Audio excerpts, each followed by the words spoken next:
Welcome into another edition of Jungle Juice here. Sam Gormley and Mick Nelson with you. Mick, how you doing? Welcome into another edition of the show. And it's another beautiful day in paradise here. It's a very cool, like 95 to 100 degrees in Cincinnati today. Yes, I picked the great time of the week to have car troubles.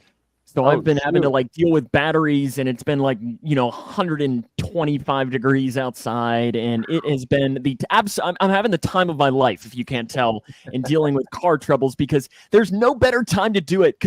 And even I was talking about this with my dad earlier. It's like there is no your battery only dies when it is 100 degrees or 3 degrees.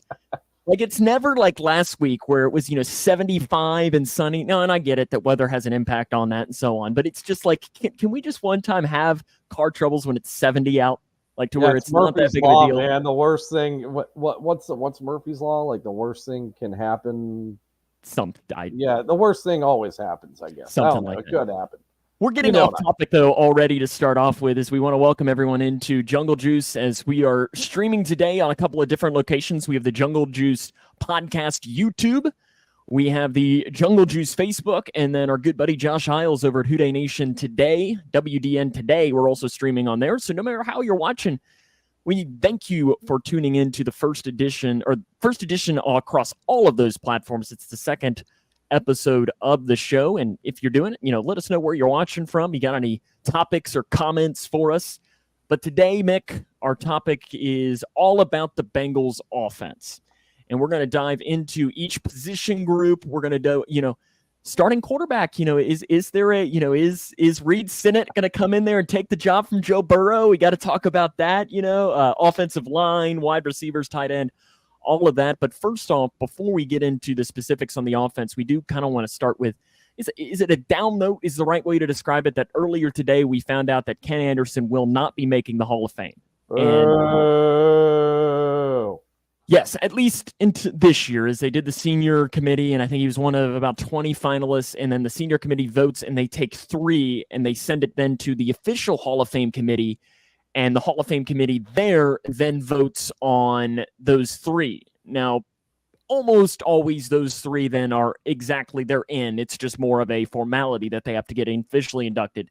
But that's how Ken Riley got in last year. But what does Ken Anderson even need to do now at this point? I don't know. I mean, I don't know. Just keep on slinging them Bush Lights and keep on living life. I mean, he's a Bengals legend. It's Keystone. It's Keystone? I think he's a Keystone guy. Bush. Yeah, it is Keystone. That was misinformation on my part.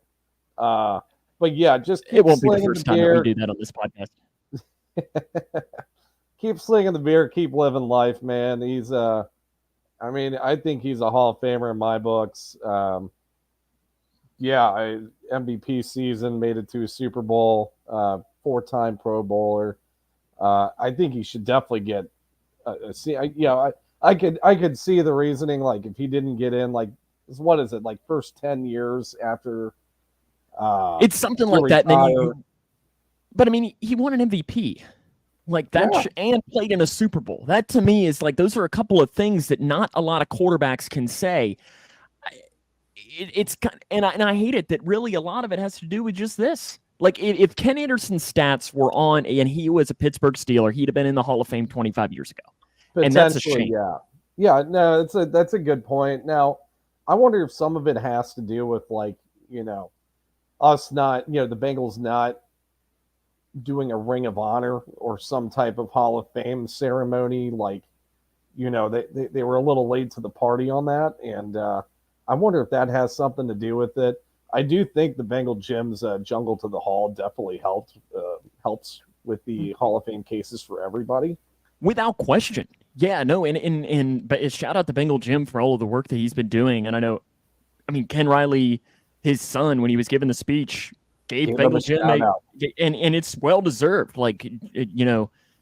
He's done great work in trying to get these guys the recognition, because it's not like we are saying this and these are just us being fans and talking about, he deserves to be in the Hall of Fame, like me, I'm all in on Jeremy Johnson. Is Jeremy Johnson actually a Hall of Famer? No. Is he a Hall of Famer In my book, absolutely. Number one Jeremy Johnson fan here. But I think that, Ken Anderson is a Hall of Famer. His stats line up. They stack up with that. Yeah, I think there's multiple guys in the Bengals franchise that should be Hall of Famers. I think I've told you about, my feelings about Chad. I think he should have been in by now for sure. And I think I talked to you about this. If you stack up Chad Johnson's resume and Calvin Johnson's resume, they are almost the exact same. It's same thing with Michael Irvin. Yeah, 100%. Just Michael Irvin has a Super Bowl ring. Yeah, well, it's funny because Calvin Johnson also played for the Lions. So I'm not sure what the case against Chad is there, but I don't have no doubt that he'll get in at some point, and definitely whenever the senior vote comes up, You think Chad will get in one day? Oh, 100%. I don't see Chad not getting in at some point in his lifetime or at some point in general. I really hope you're right when it comes to that, because he deserves it statistically with that. But we wanted to make sure that we started the show in talking about that, because it is important, and it's something that we'll have to look at over these next coming months too, because Willie Anderson's case will continue as he's into that next round. He's a semifinalist. We'll be pushing for Willie. Very well deserved, one of the best right tackles of that era, and helped revitalize the Bengals in that stretch. He was one of the key cogs into bringing, the Marvin Lewis era in those early years. Willie was one of the main reasons that the Bengals had so much success through that, and he deserves a lot of the credit. Because of that, I really want to see him get that gold jacket, and we're going to be vouching for him for sure on this podcast over these next couple of months to get him that vote. For sure. Willie was a mainstay at offensive tackle for how many years? 12, 13, maybe 11? I can't remember. Over 10 years. All pro for a good chunk of those years. That man deserves to be in for sure. And I think that the stat goes along is that he went up against all of those Hall of Fame pass rushers and allowed one sack. Yeah, I think maybe Michael Strahan got him. I think was the only one of those Hall of Fame pass rushers that were able to get past him and get in. And it's just like, if you ask, listen to some of those videos that I know Bengal Jim has put together from Michael Strahan saying, like, this dude's legit. Like, this is a guy who is very well deserving of that. And I can't wait to see him get his day in Canton. And hopefully it comes very soon, because it is very well deserved. And I look forward to that. But for our topic of the week, we've got a lot to dive into, so we'll keep on moving on as breaking into this Bengals offense. And what we're going to do is we're just going to go position by position, and we've got it. Some of these positions are set in stone. There aren't going to be any changes. Some of them, some roster battles that we're going to talk about, and some of them it's just basically questions. And we start off with first of the quarterback position, and we'll just have to do our obligated contract talk with Joe Burrow, and there's really been a whole lot of nothing.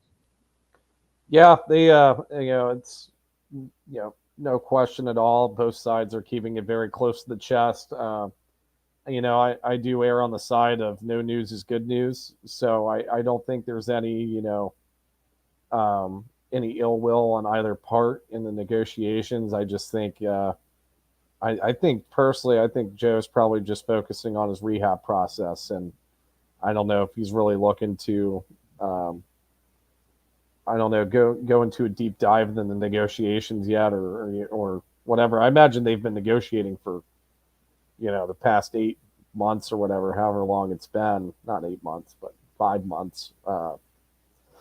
But yeah, I'm hoping it happens before the season. But as I said last week, I'm starting to err on the side that this might be a 2024 offseason issue. The more it goes along, though, and I'm worried is not the right word, because I'm not necessarily worried. This deal is going to get done. It's going to happen whenever it does. But it is a little bit like, okay, like, come on, like, we need to get some semblance of some news here. And I give them props because they have kept it very close to the chest. And it could be one of these things that it is done, and the team's just, not saying anything. They're waiting for the right time to do it. Maybe it'll be right before they run out there against the Browns. He'll rip it off and be like, this calf was fake the entire time. I've been ready to roll, and here we come. As it's like, what is it? The Undertaker flinging open the the casket, and oh yeah, I've signed an extension too. We're ready to roll and take down the AFC North again. Yeah, that's best case scenario right there. It's great timing. I think it's kind of a crapshoot when it happens. I have no question that it will happen. It's just, it's a matter of timing issue. I don't know if he's waiting until 2024. You get the updated cap numbers for.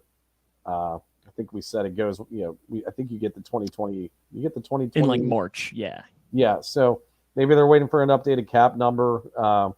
I did mention last week, I think this could be a potentially market-setting contract, because everybody looked at the Justin Herbert contract, and he's making what, 52, 53 million a year, and everybody's like, well, Joe will make 55, but I don't know. It could be market-setting. He could be making 60, 65, so I guess, maybe that's what's holding it up. I don't know, but I don't have any question that this thing's going to get done. I think the biggest question with the quarterback room goes to question, and we can just leave it as simple as this, and I think it'll be a question that we'll have to keep on asking is, Mick, in fact, I put it in the YouTube. If you're watching with us on the Jungle Juice Podcast YouTube channel, I put a poll question on there, and it says, who will be the Bengals' backup quarterback against Cleveland? Now, we're saying that let's put it in the case that Joe Burrow is healthy and starting. So if not, who would be the starting quarterback in Cleveland? And I'll just ask you this question, Mick. Is it going to be Trevor Siemian, Jake Browning, or somebody else? Wait. Are you saying if it's not Joe Burrow? So I'm saying, I asked it as who is going to be the backup quarterback this year. Okay. But I'm saying that is the backup quarterback against Cleveland, but you can't say, oh, it's going to be somebody else because the true backup quarterback is going to be starting because Burrow's hurt that day. So what I'm saying is who is going to be the backup quarterback this year for the Cincinnati Bengals? Yeah. So I mean, my personal, my pick, I'm going to go with Jake Browning. I think he has essentially won the backup gig. He looks a lot more comfortable back there than Trevor did the past couple weeks. He's got a lot of mobility in the pocket. He can make plays out of structure. Kind of reminds me a lot of Jeff Driscoll. And, my point with the quarterback position is at the end of the day, neither quarterback's winning many games if they're thrust into action, for an extended period of time.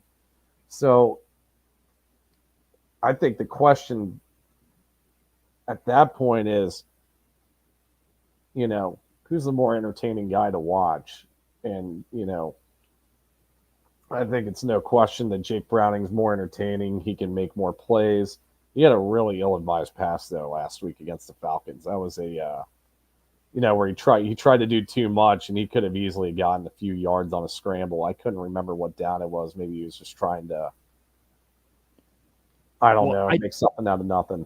I do know that Paul Dehner Jr. in The Athletic wrote, I think it was over the weekend, earlier this week, I read the post, and he made an interesting name that dropped up, and it's not one that because, if we're being honest, you saying Jake Browning, it's not like you are saying that with like 100% confidence that, yes, Jake Browning is a backup quarterback in this league. You're just saying it's pretty much he sucks the least out of these two. Correct in saying that?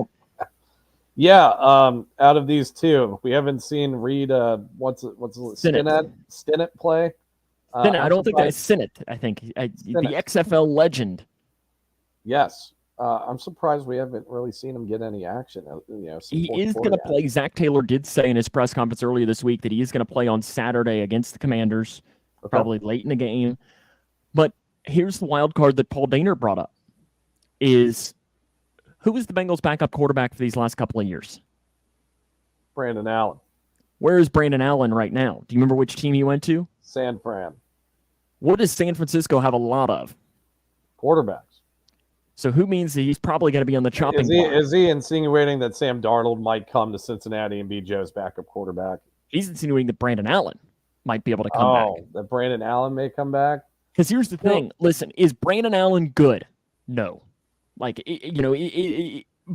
would you feel better about Brandon Allen than Jake Browning? So again, I love these questions because it's like, Would you rather hang by your toenails for a week or hang by your hair for a week? So from a pure entertainment standpoint, no, because I think Jake Browning can make some, just crazy out of structure plays that Brandon Allen can't make. Now, somebody did post in the Houday Nation chat or Houday Nation group, and we'll go over the post at some point in our post of the week section, but pretty much he said the point of the backup QB is to sit in the film room with Joe, go through the film, go through strategy, pretty much, help be a second set of eyes with NFL defenses. And I think that's where Brandon Allen was crucial to Joe Burrow. Joe Burrow trusted him. Yeah. So, and that's my question is how much of this will be Zach Taylor going to Joe Burrow and saying, who do you want as your backup? I think that could be definitely a possibility. I think Joe definitely probably has a say in this. And that might be another argument for Simeon too, because it's not like Simeon is just making ill-advised passes or anything like that. Simeon just doesn't have an arm. He just underthrows everything. But if you're looking at his targets, I mean, I think a lot of them were decent reads, single coverage for the most part. He just, doesn't have the arm talent that, neither does Jake Browning either. Yeah, because, I mean, if they did, guess what they wouldn't be? They wouldn't be in a backup quarterback battle right now. They'd be potentially competing in one of these teams to start at the quarterback position. And that's where, like, the Brandon Allen point was one that made me go, Now, I don't know if Brandon Allen, he obviously left for a reason. Now, I don't know if that reason was, the Bengals saying, Brandon, thank you very much for these last couple of seasons. Good job. Good luck. Like, get on out here. Or was that him thinking that he could get a better situation somewhere else? But if you were that way, why would you go to San Francisco, where they have a lot of quarterbacks? And that's what kind of makes me wonder if the Bengals might have said, hey, Brandon, you need to go somewhere else now. So here's the thing with San Fran, and I don't know. I thought I saw something about Trey Lance is that the Niners are actively shopping him right now. So I think the reason why I don't think Brandon Allen is essentially leaving is one, given San Fran's history at the quarterback position, injury-wise, those guys are going to definitely keep three quarterbacks on the roster. And if you have Trey Lance and Brock Purdy, and you're, and I think, Trey Lance has the talent, Brock Purdy has the, I guess more of a resume at this point for sure. I think you're going to actively shop one of those guys. So I think I don't see Kyle Shanahan parting ways with Brock Purdy. I think Trey Lance is probably the odd man out in that situation, in that he, some team could potentially trade for him for the value that he could bring to some other NFL franchise. And that franchise is not the Cincinnati Bengals. No, it's not. It's maybe Tampa Bay, maybe who's quarterback needy right now? Arizona? Yeah, see, that's the thing. Yeah, but I'm trying to replace or fill the void of Kyler until he comes back. Would a team like Minnesota go for him that, has Kirk Cousins, but contract coming up? I don't know. It's conversations to have, and I think the biggest thing is that nobody feels confident in the backup quarterback. But I think you could easily say that about just about every team in the NFL, that you don't feel very confident in the backup quarterback position. You shouldn't. I mean, he was a backup.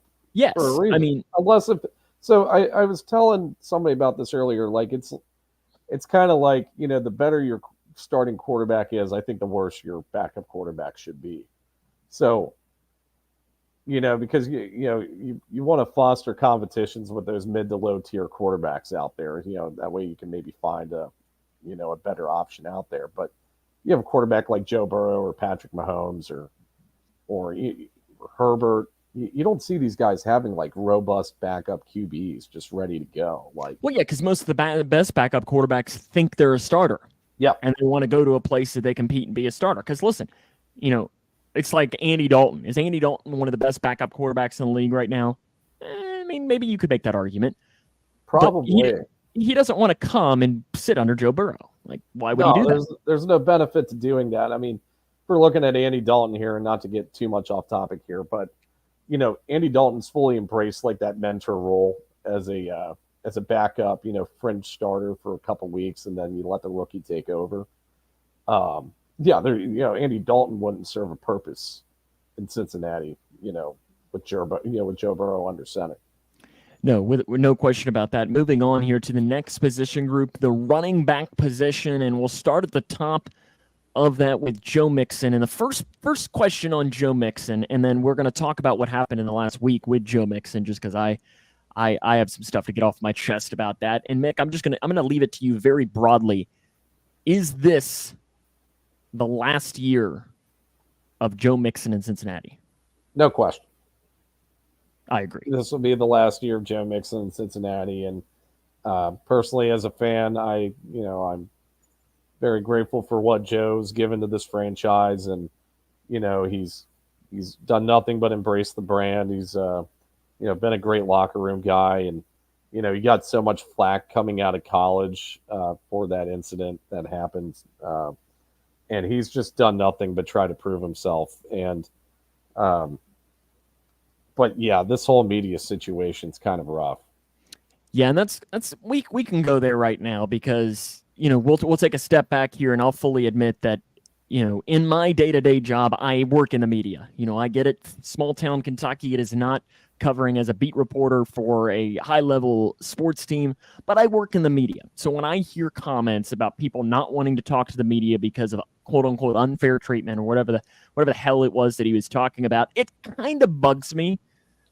It kind of bugs me because that it's just all of the anti-media stuff. We're not going to get, you do not want me on that soapbox because we've got a lot more to talk about than getting me on that. But when I read, I guess it was Monday night, something like that earlier this week, when Joe Mixon came out saying that he's not going to talk to, was it 4 reporters? James Rapine from Sports Illustrated. You had Ben Baby from ESPN, Kelsey Conway from The Inquirer, and Jay Morrison from Pro Football Network. And he pretty much said, due to quote unquote like unfair reporting or something like that for him. And I'm just kind of like, okay, they covered his arrest, which guess what? That happens to be their job. And they gave the facts and so on. And then on the other end, I know James Rapine said that he thinks it's also that he was upset that he was covering and bringing up points that he deserved to have his contract restructured and potentially even be cut from the team. Also, valid points. Yeah, I mean, honestly, if this is the case of the Cincinnati beat writers, Joe Mixon should probably, especially regarding the contract issue and in the restructuring, Joe Mixon should just not be talking to any national reporters this season, because I think the national consensus was that Joe Mixon was a cut candidate going into the 2023 season. It's just kind of a shame for everybody but PDJ. It sounds like PDJ is just going to be Joe Mixon's number one liaison to the media or something like that. I mean, but yeah, I mean, you have Rapine, who I've grown up listening to, that I respect the hell out of, and Ben Baby's been covering the Bengals for a while. Kelsey Conway the same way. It's it's Jay Morrison. Jay Morrison. Oh yeah, Jay. Can't forget about Jay. Listen, and that's the thing. That's like everybody loves Jay. Like what's wrong with him? But I think that to me is my issue. Is it's like it seems like part of his problem was that they were saying that he needed to be cut or needed to have his contract restructured. And let's be real, he was vastly overpaid last year for what he turned out to do. And here's my other thing: you don't like it, play better. Yeah.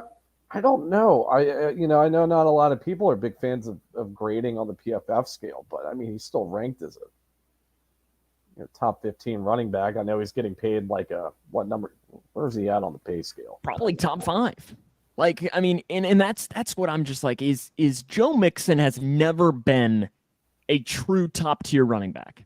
If we're just being 100% honest, he's never been a top tier running back. Has he been a second tier? Potentially. Yeah, I think an argument could be made there. I can't wait for 15, 20 years from now, and I really hope I see people making the same arguments for Joe Mixon that they're making for Corey Dillon right now. Different subject for a different day. So are you going to get on your Corey Dillon soapbox? Potentially, yeah. So Joe Mixon, believe it or not, and this is where I don't think he's overpaid. If he ranked 14th out of running backs on PFF last year in terms of overall grading, and right now he is 12th or 13th highest average pay per year and post restructuring, post contract. Oh, yeah, okay, never mind. I forgot that because he was going to make about $12 million. Okay, year. So that would put him as a top 5 running back. Yeah, and he is not a top 5 running back. No, and nor has he played like a top 5 running back. No. I guess you could make the argument though that he's been running behind, pretty bad offensive lines for the past 5-6 years and whatnot. But yeah, I mean, he hasn't been a top 5 running back. And I totally forgot about the restructuring in terms of the actual numbers. But yeah, that would have made him a top 5 paid running back. And I don't know. And that's just kind of where I'm like, and I'm with you. This will be the last year that we see Joe Mixon in Bengals stripes. Now, some of that could go with, the development of, Chris Evans as he continued to develop, Chase Brown as he continued to develop, Travion Williams, because I think that the hope is that Chase Brown is the next Joe Mixon as far as, filling that void next year. And I get it. It's preseason. Chase Brown, disappointment's not the right word. Non-factor? Would you say? I think anybody running behind the backup offensive line. And that's a good question. Is that the reason that he has really been? I don't even know what the word is to describe how it's been so far through the preseason for Chase Brown.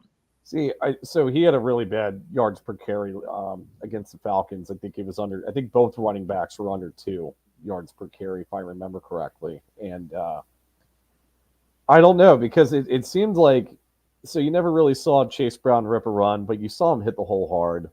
You saw him, being a very north and south type of runner. And really any time that would bring his, it would have brought his yards per carry down. You got Jackson Kirkland just freaking whiffing on guys 24/7.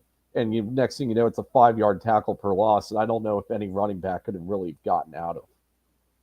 Yeah, and that's a good point, because I think that can kind of lead us into the next question here of that third down back. I guess the Samaje Perine role is one that is on this team. There's no question about that. Who is going to fill the void of Samaje Perine? Because if we're being honest, and I don't really want this to sound like it's just me crapping on Joe Mixon this entire podcast, because I don't want Joe Mixon to put me on his media list. We're not going to be allowed to have him on the podcast, and it's episode number 2, Mick. He's not a third down back. Like, he doesn't need to be in there all 3 plays. No. Is it Chris Evans? Is it Travion Williams? Or will Chase Brown come out? So I'm very torn on the situation, because Chase Brown does fill the Perine role from a rushing perspective. I think I see a lot of similarities in his rushing style. But we haven't really seen Chase Brown as a pass blocker, and I feel like that's what you need. You need the best, pass blocking running back there potentially on third down plays. And I think that's where it could be Evans or Williams. Both of them graded actually fairly well in the pass blocking department, given that they both had very limited snap share last year. But both of them did, grade fairly well in the high 70s, low 80s in pass blocking. So I think it's probably one of those two. If I had to give the edge, just based off of what I've seen on the 2 preseason games, I'm going to give the edge to Chris Evans early on. But, maybe Chase Brown does develop his pass blocking a little bit, and he does take that role, because I think from a rushing perspective, I think Chase Brown is ahead of both of those guys. And see, that's a little bit misleading too, because Travion Williams hasn't played in the preseason because he had the injury. Now, is he going to play on Saturday? That's a good question. And I think he can easily, because I think Travion Williams coming into camp was the favorite to be that third down running back. And now with that injury, and that's just how it works, is he probably opened up that competition for Chris Evans. Now, I think there is still some things with Chris Evans that is do you really trust him as a running back? See, that's where his that's where I'm not too confident. Now Chris Evans, if I'm looking at grades on now, I mean his rushing grade was also still pretty decent. So was Travion's. So I think you could trust really any of those three guys. I think it just comes down to who the coaching staff wants, obviously. And I don't know. I would say it's probably between Evans and Williams just early on, at least. And I think if you're asking me to make my prediction as far as who will start here in 2.5 weeks in that game against the Cleveland Browns, I'm leaning towards Travion Williams, just because I think that there's more trust there. And I think this coaching staff values trust a lot. Yeah, no, so that's where I'm leaning back towards. For a fifth year for a reason. Yeah. Yes, I completely agree with that. We'll shift gears here, go a little wider for the wide receivers. What do you think? Jamar Chase, T. Higgins, they're going to make the team? What do you think? I don't know. It's a very up in the air kind of thing going on with that. Yeah. But, did you know that Jamar Chase had some drop issues at sometimes? Maybe he will.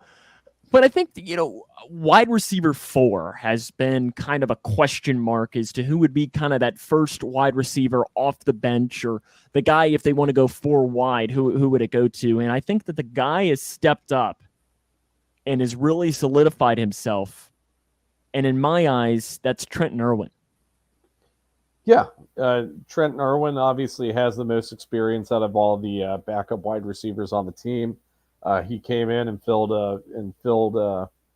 Jamar's role admirably in those 4 weeks. And I think you need a guy like that potentially ready to come fresh off the bench. Now, that's not to say there isn't, big potential for Charlie Jones or Andre Yoshavash to take that wide receiver 4 role at some point during the season. But if we're talking right now, week one of those receivers go down, I mean, Trenton Irwin is more than likely that guy. And I think that there's trust in him for that. And I think probably Yoshivas and Charlie Jones are pretty much on the same playing field for that, as far as behind him. And because I think Yoshivas has been good. He's had his moments, but I think Charlie Jones has proven more against better talent for what he did in college. And I think that will mean something. I mean, listen, he played the Big Ten.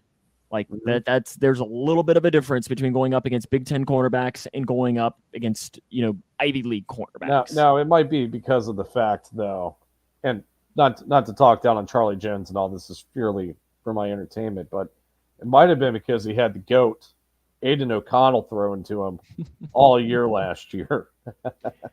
Yeah, and I mean, I'm excited for Charlie Jones. That was a pick I really liked. Mm-hmm. I really was excited when they got him, and I was really excited when they got Yoshivas too, just because the RAS score for him was absolutely off the chest. Now, we're mentioning all these wide receivers, but there's one wide receiver who somehow keeps sticking around because Darren Simmons, special teams coordinator, loves him some Stanley Morgan. He does. I think the whole oh, sorry to cut you off there. No, I was going to say, he's Stanley Morgan. Is he going to make the team as a 7th wide receiver, or will he be a practice squad guy that they can bring up on specific weeks that they know they might need it? So the Bengals usually keep 7 wide receivers each year, and Stanley Morgan will be that number 7 wide receiver. He is highly valued on special teams by Darren Simmons and highly valued in the run blocking game by Zach Taylor. So I think that the coaching staff does have a level of trust with Stanley Morgan. And yeah, he's always seems to be that wide receiver number 7 every year, or maybe 6 or 5 or 6. I don't know. But yes, I think Stanley Morgan does make the team. The team does carry 7 wide receivers this year. See, it wouldn't shock me if they try to throw him onto the practice squad and pull him up for specific weeks, because here's the thing about Stanley Morgan is he brings you nothing in the receiving game. No. Nothing. And in that realm, it's almost like you should almost classify him as a tight end in that realm, as far as in that room of sorts. I know he's not a tight end, and I'm not trying to say that he is. But as far as I mean, he brings you nothing. From a receiving perspective, yes. From a run blocking perspective, Oh, no. He does yeah, bring some and value. I won't disagree with that at all. See, I don't think they'll stash him on the practice squad because I think as soon as they do that, Bill Belichick's going to snatch him up. That's his next Matt Slater right there, potentially. But yeah, I think it'll be interesting with Stanley Morgan. That'll be a decision that it'll come down to because I mean, it might be a decision between do you want Stanley Morgan or do you want Michael Thomas, the safety? Both are special teams guys. Mike Thomas was a special teams captain last year. Are you keeping 5 safeties or 7 wide receivers? Those are some of So, those discussions that'll come down to it. And we'll talk about the defense next week in depth, but it's interesting. yeah. Not to preview the defense too much, I do think they're going to keep both of those guys. Um, Honestly, there's going to be an odd man out in the safety room. They typically carry 4 safeties a year. It's going to be that battle between Tyson Henderson and Michael Thomas, I think. And I don't know. I kind of, and not to put any shame to Nick Scott. I'm kind of regretting the Nick Scott signing just because I don't want to really let either of those guys go. Tyson Anderson has shown a lot of potential athletically. He looked like, you know, a man amongst boys against the Packers 2 weeks ago. Um, I just think he's got so much potential. And then Michael Thomas has been that, you talk about the trust factor. He's been a very trusted player on this team for a few years now, and especially in the special teams game. So I think I don't think they carry 5 safeties. I do think they carry 4 wide receivers.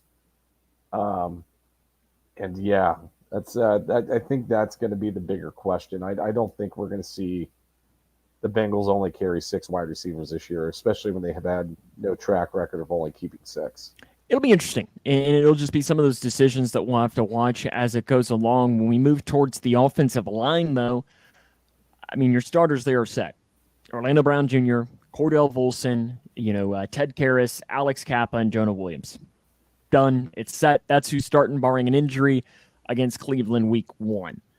Then Yep. it's that next level that is real interesting because you've got some guys that are a little controversial. Maybe a guy by the name of Jackson. Is it Carmen?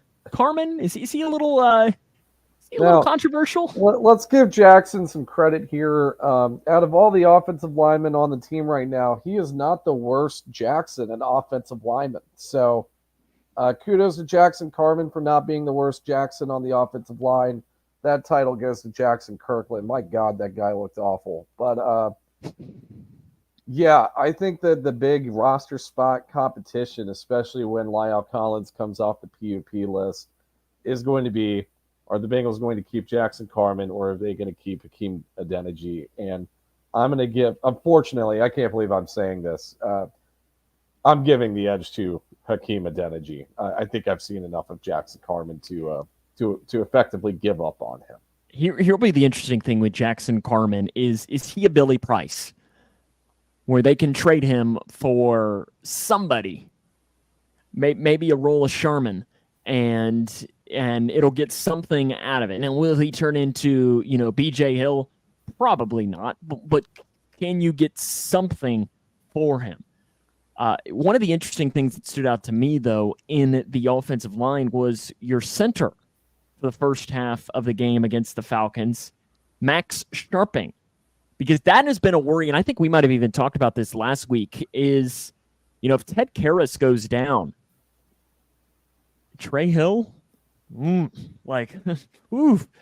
And, I mean, if it's Max Sharping, though, I mean, I don't feel great, but I sure feel a lot better than Trey Hill. Yeah, that was a big surprise to see Max Sharping taking reps at the center position. Now, Sharping definitely makes the team. I do think Trey Hill also makes the team this year. But yeah, I mean, you talked last week about, the Bengals grabbed a few guys that got waived from teams last year. Could they be looking for a center out of out of those guys, that get waived? Is there a potential, value backup center that you can find in that market whenever that market um, comes to fruition? And I'm starting to lean towards that may be the best case scenario for the backup center gig.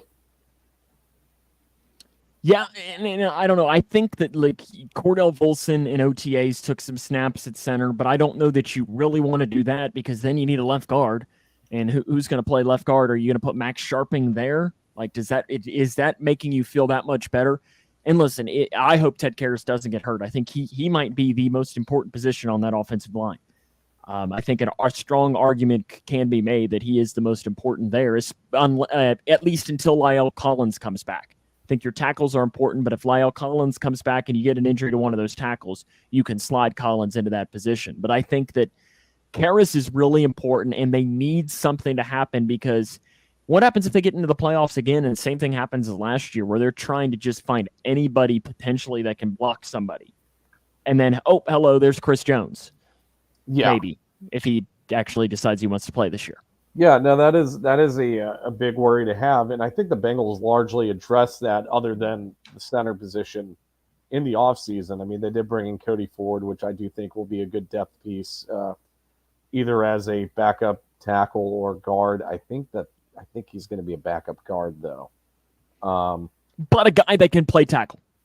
Yes. Like, if you need him to play tackle, he can play tackle. Offensive line. And I think that's really big for this team is that as a whole, they got a lot of versatile guys. Yeah, for sure. I mean, like, if we're being honest, Jackson Carman has played guard, so he can play tackle or guard.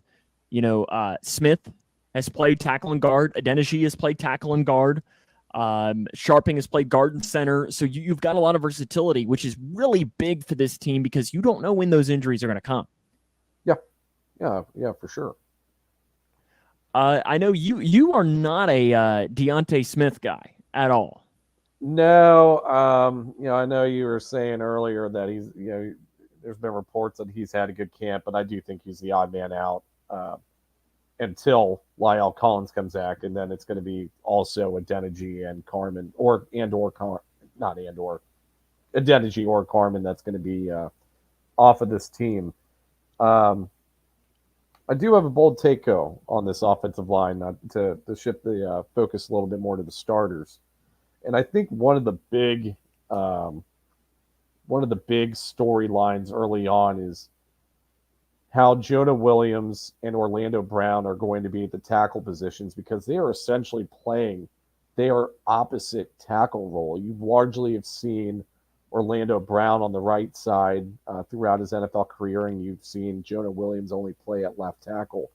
I'm really interested to see how that situation turns out because they don't have a cakewalk in week one against the Browns. You have you've got one elite edge rusher and one very good edge rusher in Myles Garrett and Zadarius Smith going up against this tackle tandem where, there is a lot of nuance involved with what they are both doing.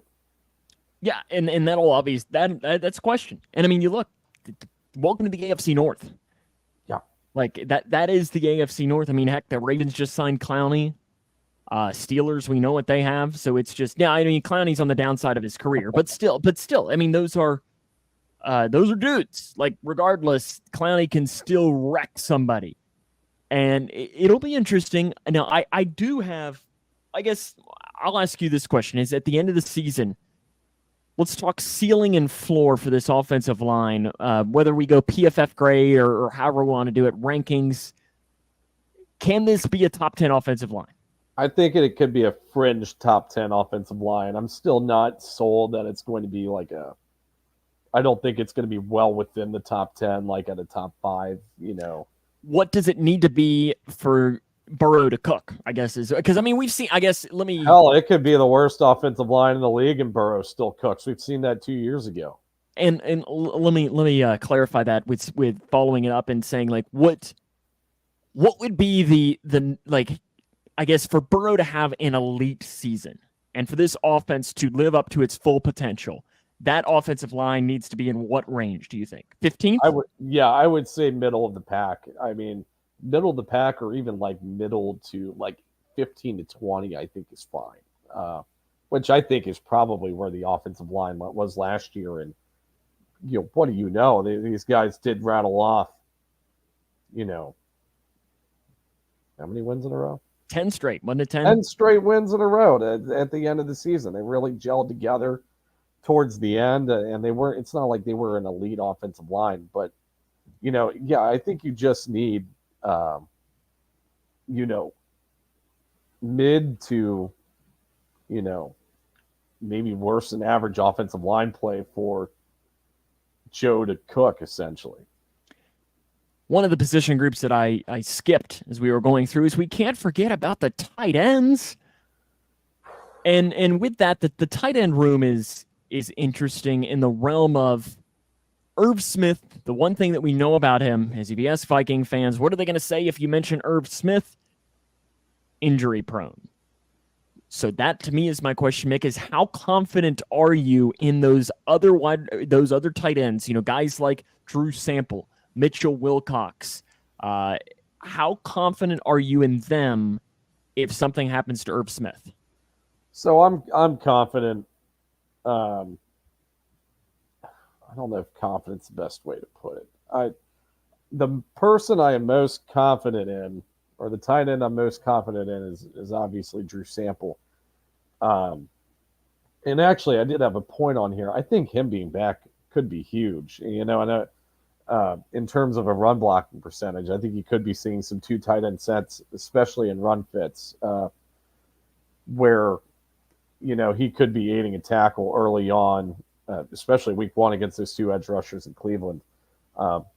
But yeah, I in terms of confidence level on True Sample, Devin Asiasi, or Mitchell Wilcox, or whoever. Tanner Hudson, right? Tanner Hudson. Hey, he graded pretty well in one of them preseason games, but it doesn't sound like there's much confidence. Not a whole lot of confidence, but also. But how much confidence is there in Irv Smith?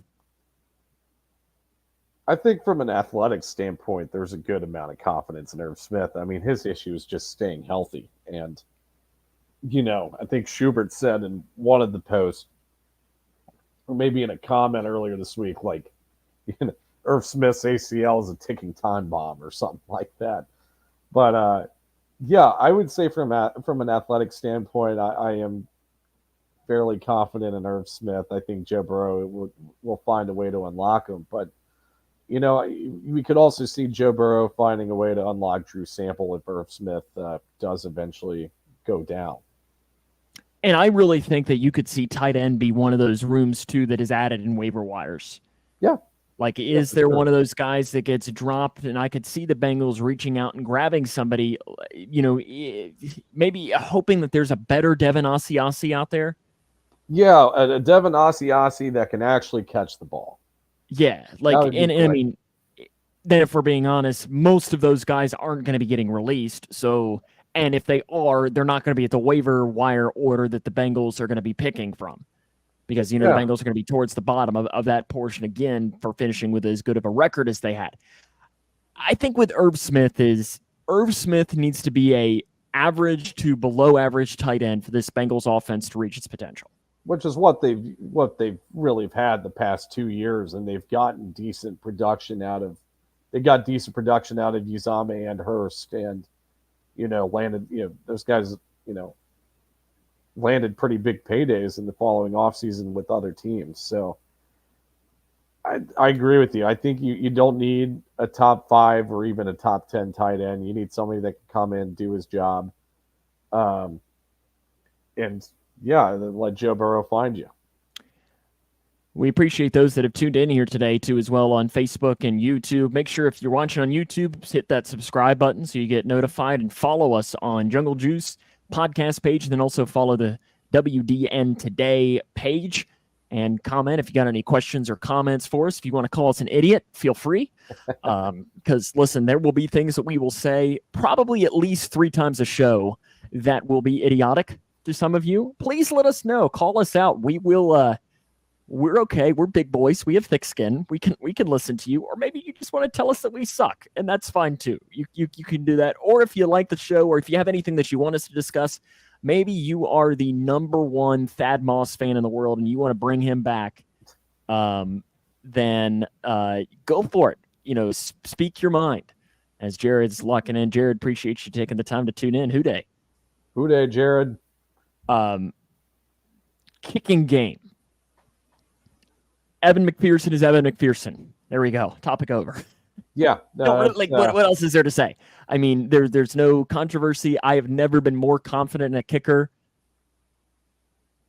in a long time. I don't know that I've ever been more confident in a kicker in my lifetime as a Bengals fan.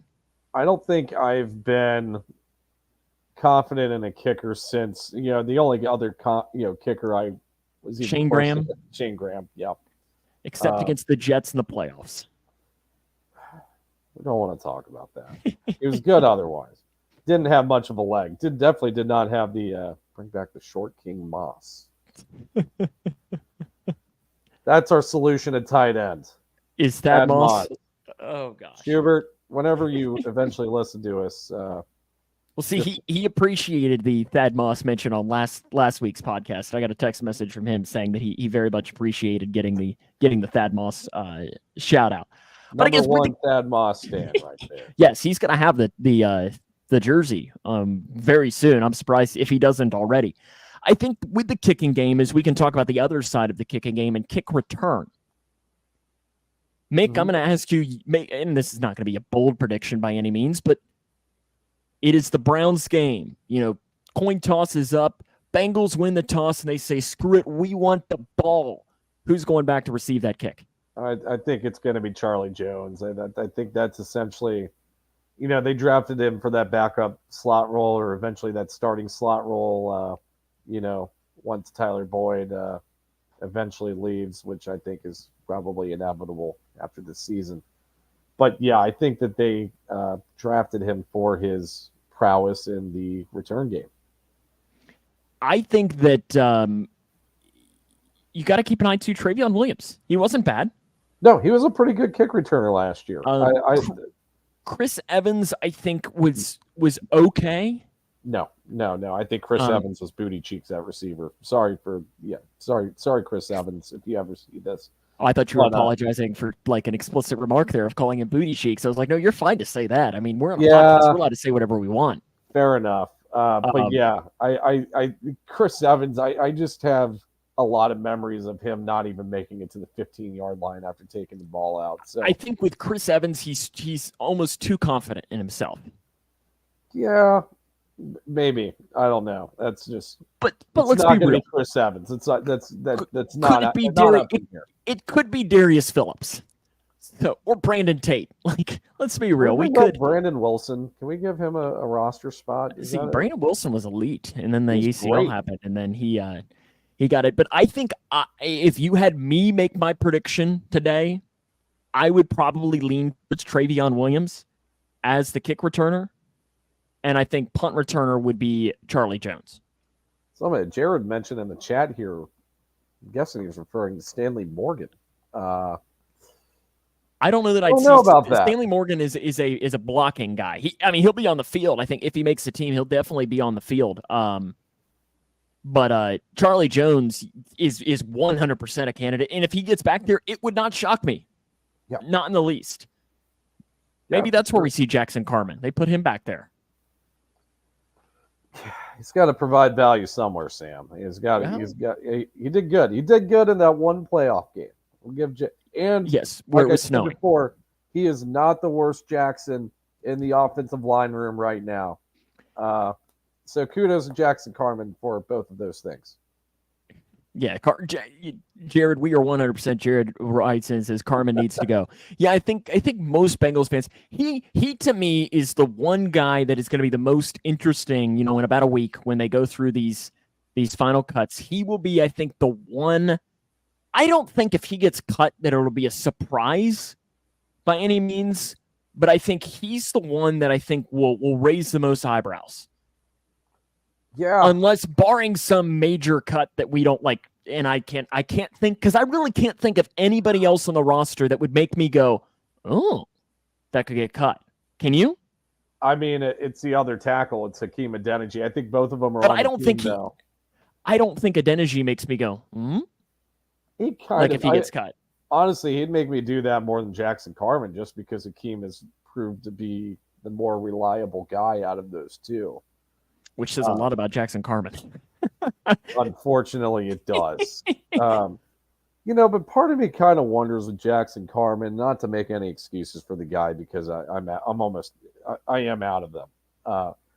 But this guy came into the league playing primarily the left tackle position, and I don't know. Like, we never really gave him much of a shot there. You kind of just bounced him around a guard. You threw him in a right tackle. You never got him at a solidified spot to try and foster and grow. And I wonder if, I don't want to say the word fail, but I wonder if the Bengals coaching staff didn't utilize Jackson Carman in the best way that they could have in the past 3 years. But here's what I would say is, just to play a little devil's advocate, is, or does that prove that he's not an NFL player, that he can't be more flexible in playing those different positions? It could. I mean, I'm not. And I don't know the answer to that. Like, it might shock you, Mick, but I'm not necessarily built like an offensive lineman, so I'm not an expert in offensive line play. I know I look dead on at left tackle, but it. So I don't know. It's just, I think Carman is going to be the one guy that when they release the cut list, he'll be the first name I look for. Yeah, I think he'll be the first name I look for too. I think that pretty much every roster spot is essentially set, other than there's a handful here and there, but the big one, the big battle is going to be those two guys, and I think you're going to see both of those guys still on the roster until Lyle Collins comes off the PUP list, and then there's a conversation to be had. I do agree there. As we wrap up here for this, just in general, preseason game number 3 is like, I know I actually get to watch this one, which I'm thrilled about, because the past 2 I have had other commitments that I've been able to watch live. Is there anything you're looking for specifically? Not really. I think we're going to be seeing a lot of third and fourth stringers. You're going to see. I don't think you're going to see any. Even second stringers in for the most part. You mentioned earlier, and if you missed it, you'll have to go back and listen. You mentioned that you think Jake Browning is the leader in the backup quarterback position. Can Trevor Siemian play himself into being the leader on Saturday?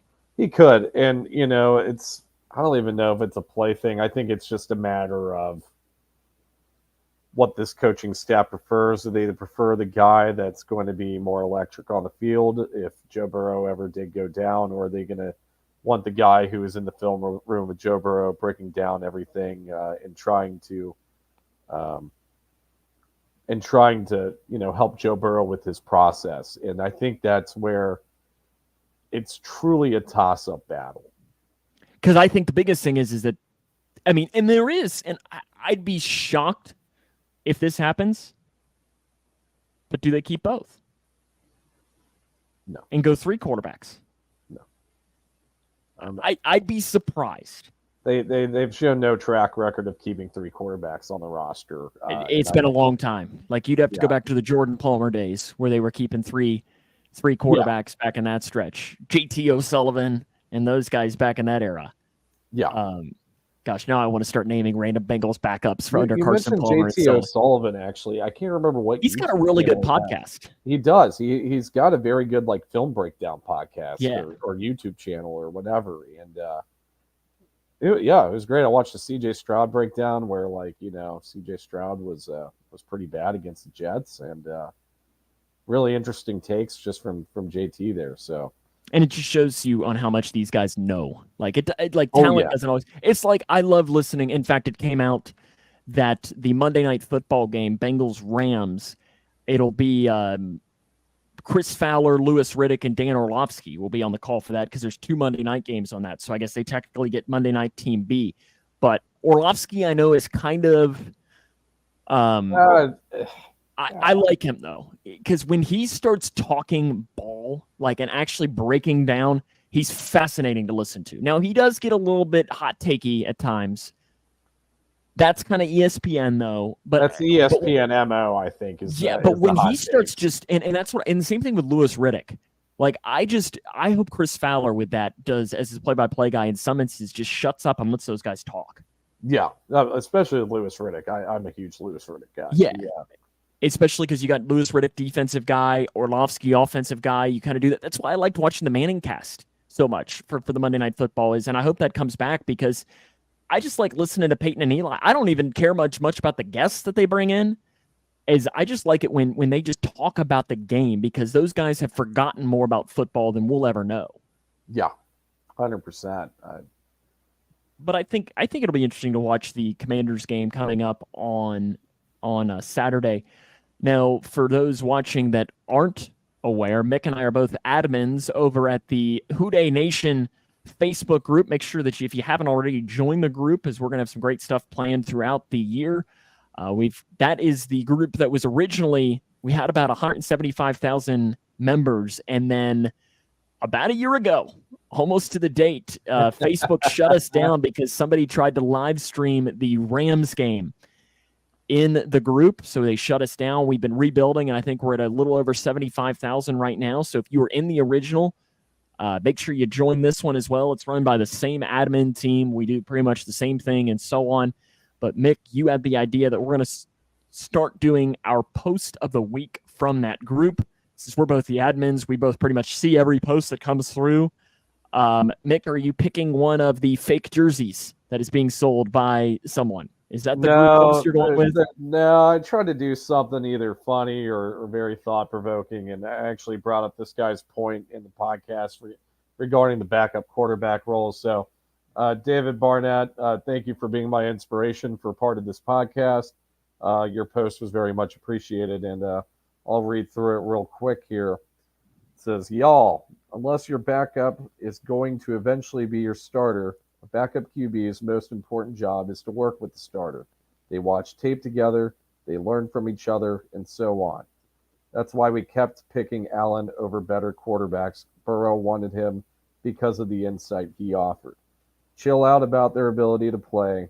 It doesn't matter who our backup is. If Burrow goes down, the season is over. 100% agree, by the way.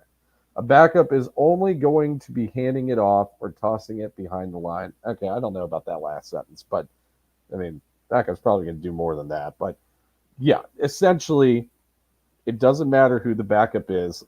Their role is to assist Joe with his process.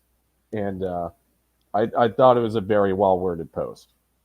Yeah, and I agree completely. It's just like if Burrow is out multiple weeks, or, knock on wood, out for the season, like, that's the last thing that we need, Bengals are screwed. Yeah.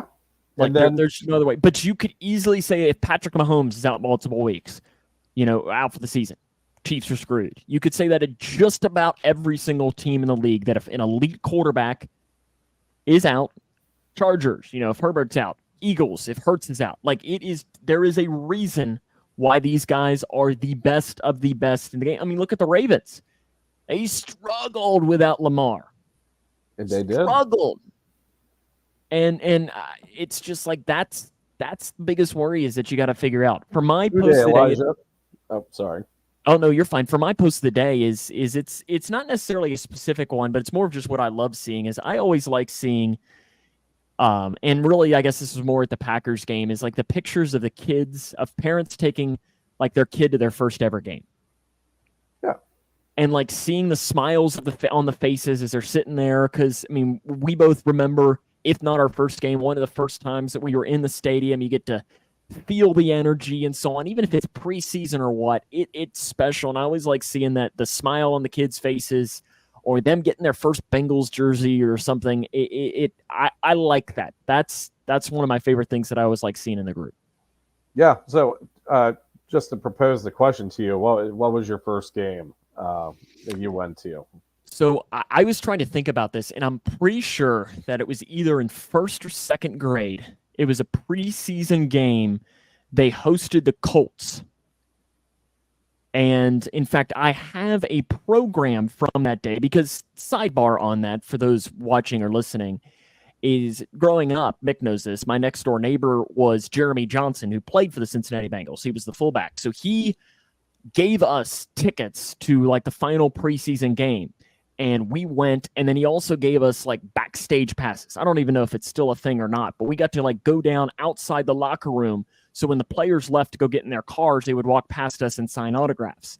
Now, since this was the last game, nobody that meant anything played in the game. So we got all of these, like the big guys that would come by and sign autographs for all of us. So I have a program that I wish I would have done a better job keeping taking care of, because it is just because clearly when I was 7 or 8 years old, I just flipped through it 100 million times. So it's not in the greatest condition. And I think I've got it here. And if not, it's at my parents' house. But that was probably the first Bengals game that I ever went to, because I remember getting all the autographs from all of the different players in probably first grade, maybe second grade, but it was the final preseason game against the Colts that year. Okay, nice. Do you remember your first one then? Yeah, so first season I started following, and it was a good time to start following Bengals, I guess. Wasn't first grade. It was the 2003 season where, they climbed out of the basement, went 8-8, Marvin Lewis's first year. And it was a 34-27 win against the Texans. I don't remember too much of it other than I loved being there. In fact, now that I'm saying this, I did go to a game prior. I guess that's the first game I remember, because I went to, I think it was a preseason game against the Lions, and maybe like 02. Okay. That, in fact, I think I was looking at I found the ticket stub a couple of weeks ago when I was organizing in here, and found it, and I should maybe if I go looking for it this weekend, I can find it. But that's probably the actual first game, but the Colts game is the first one I actually have memory from. Yeah, so going back to your Colts game, and this is a question I don't know if you're going to remember. Do you remember? I think I remember you doing this. You write a personal narrative in elementary school about that? Probably. How do you remember that? How do you remember I have got that? just random stuff swirling through my brain. Yeah, I think probably I did, but how in the hell do you remember that? I don't know. I don't know, but I do remember this story a little bit. And probably yes, because I think it was yes. I now that you're saying this, it is probably true that I did, and it sounds familiar. So that would have been either first or second grade, something like that. I don't remember. I could probably Google it right now and figure out. I guess it would have been like 04, maybe 2004 season, 2003 season, or something. Yeah. Well, they play the Colts every preseason. Yes, but only one of them would have been at home. So I can just Google right now as I'm looking to see if I can't find the 2004 Cincinnati Bengals season. And if my internet will work, we can see if we can't figure out. And I can probably, that's the best part about the internet right now is that, are you not even going to show me the preseason? Well, maybe not. No, it was fun while it lasted, I guess, right? I don't know. It might show up on a Wikipedia, honestly. That's what I was doing. I was looking on the good old Wikipedia, because that's the world's greatest. And this is, great podcasting here by us, is that we're talking about the 2004 preseason, like what everybody wants to listen to and hear conversations about it. But we're 2 weeks away from actually getting going. What else are you going to talk about? We will say, though, that next week our show is going to be entirely focused on the defense. We're going to be breaking down each position, the questions that surround it. And I think that weirdly enough, and I don't know if weirdly enough is the right way to describe it, but there's almost less questions about the defense. It's pretty set in stone. Yeah, I really think the only questions is how many they keep at each position. Are they going to go safety heavy? Are they going to, how many linebackers they're going to have, because they don't have a lot of depth after 5 linebackers. I don't see anybody after the 5 guys I'll mention next week making the team. So it depends. The question is how many guys are there going to go at each position, and I think that'll be an interesting thing to see shake out. We'll definitely recap to the Commanders game and have our hot takes from that and talk about that. That'll be coming up. We'll be every Wednesday at 8 o'clock Eastern time. Make sure you follow us on all of our social media channels, and we'll also post this to podcast channels. We're working on getting to Apple. Apple's been a little difficult, but we're on pretty much all of the other ones for you to be able to go back and listen to the podcast as well. subscribe. Do that. I want to give a shout out again to Josh Isles for bringing us on at WDN today, as we're happy to be on there. And make sure you follow that page. Follow us on Jungle Juice, all of the different ways that we have for you to join us as well. Yeah, that's please hit the subscribe button wherever you choose to get your media from. And a huge shout out to Josh. Thank you so much for allowing us to be on your page. And we're always open for suggestions, segment ideas, and so on of what we can potentially bring you. And because we want this podcast to be for the fans, by the fans, and so on, because we are season ticket holders. So we're going to be living vicariously through you. And as I know I said last week, if it needs to be a therapy session, we'll have a therapy session. For sure. Mick, it's been a pleasure as always. We'll be back here again Wednesday of next week at 8 o'clock Eastern for another edition of Jungle Juice. Thanks for watching, guys.